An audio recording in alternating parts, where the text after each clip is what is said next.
So I wanted to talk about how Trump might accelerate the revolution or distract from it. Because there's kind of an accelerationist argument to Trump that we're going to break down today, right? So Trump, unlike a regular politician, like a traditional one, he operates as a rogue agent within the elite class. So his influence accelerates internal conflict amongst them. So he publicly exposes corruption amongst political elites, even for selfish reasons. He makes the state look weak, right? It's like how Chuck Schumer failed everybody and let everybody all down, right? We saw that live because of the hyperfixation on the state right now. He also disrupts global finance's elite control.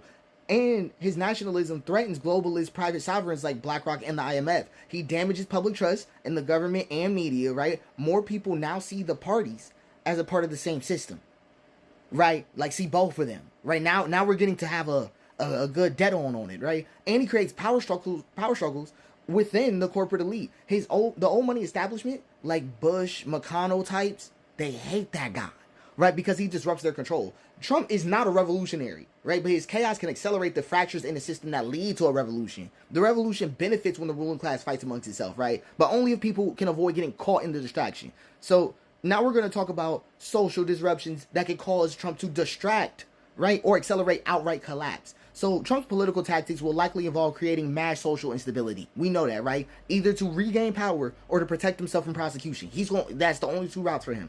So here's some of the disruptions. A large-scale manufactured law and order crackdown encouraging right-wing militias and police to engage in state-backed violence. That is outright on the table. That is a problem. That would distract from the revolution.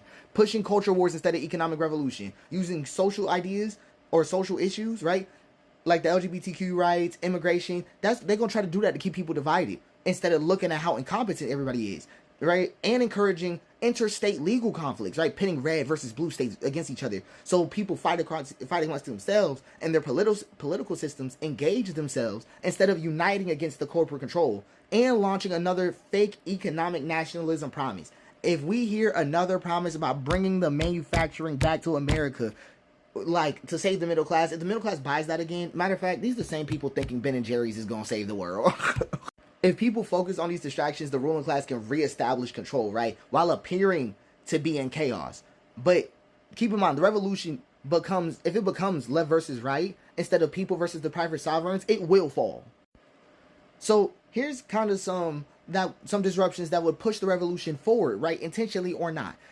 Triggering that full-scale Republican civil war, if he splits the party, right, and destroys its internal structure, more conservatives may see the system as broken beyond repair, right? Because most of them are really people who are diving in and out of whiplash who have voted for Obama and Trump. Insane people. And Trump exposing corporate elite to oppose him, right? If he names names and turns major financial players against each other, right, or even turns on them, he could wake more people up to other aspects of corporations. We can see stuff that we ain't seen before. And Trump's economic policies causing accelerationist breakdowns, right? If he destabilizes Wall Street, like he is, right, financial elites might struggle to implement total control before people resist. And a failed Trump coup, like that kind of attempt, triggering real opposition. If he tries another power grab and it fails, it might radicalize the middle class against the whole system. It might be chaos, right? If Trump's chaos collapses parts of the system before corporate control is locked in, people will have an opening to build something new, right? The key is making sure that his chaos doesn't lead to a new dictator. It must be used to create systemic change. A lot of people fear that he's a dictator right now, but y'all ain't seen nothing. But here's how it might fit in. In my opinion, right? Any Trump disruptions in 2025 to 2026 helps the revolution. If he gets into legal battles, political struggles, all it's going to do is expose systemic corruption. These people are already politically bankrupt and insanely corrupt. So that's part of the issue outright. And his attacks on corporate elites and deep state actors weaken their ability to implement digital feudalism, right? And he accelerates economic collapse in a way that forces people to realize reform is impossible, right? Because it's important to have that kind of perspective hit people. The reason why we keep seeing more Democrats be lazy is because the middle class is so pacified that they think tomorrow comes regardless. They don't think they have to bring it.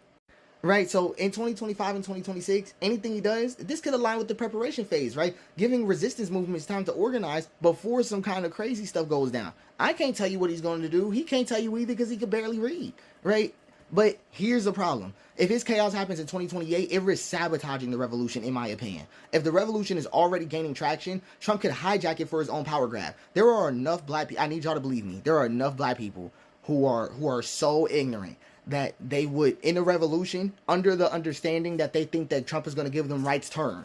That is fully possible. That is some of the reason why I talk like this. Right. Also, if he fuels violent right-wing extremism, right, it gives the state an excuse to increase corporate surveillance. Now, watch how I said this. Okay, not pro-Trumpers. Okay, right-wing terrorism.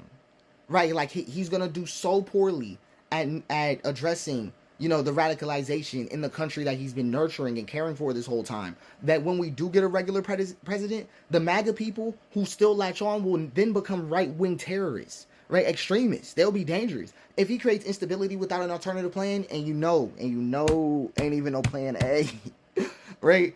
Okay, the system may recover by offering authoritarian stability, right? Like, I'll guide you through the chaos, right? If he remains a major player past 2028, he could either derail the revolution or cause the system to evolve into something worse. He's useful as something called a disruptor because he's insane. But if his influence lasts too long, he'll become the next face of corporate feudalism, right? He'll be the next Reagan.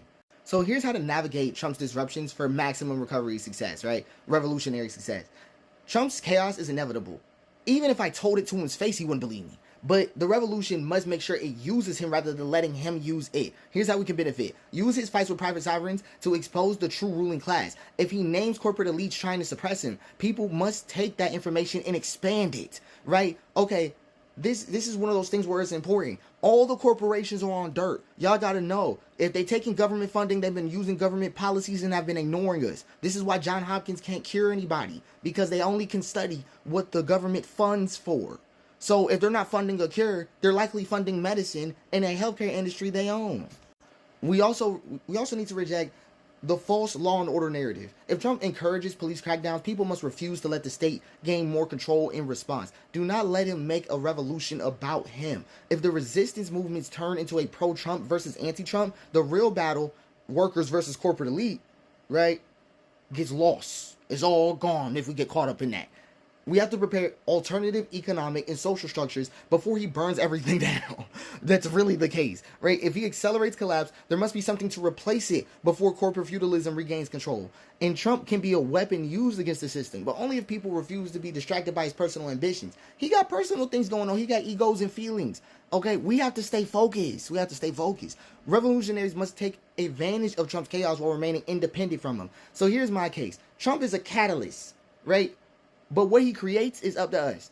He's not a revolutionary, right? Any black person that's just out here talking like that, you're nuts, right? But his disruptions could create conditions for one. He could create a revolution, right?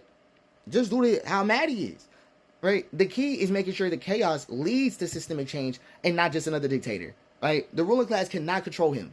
They can't. But if people aren't careful, they might he might end up controlling them instead, right? Which will be even crazier.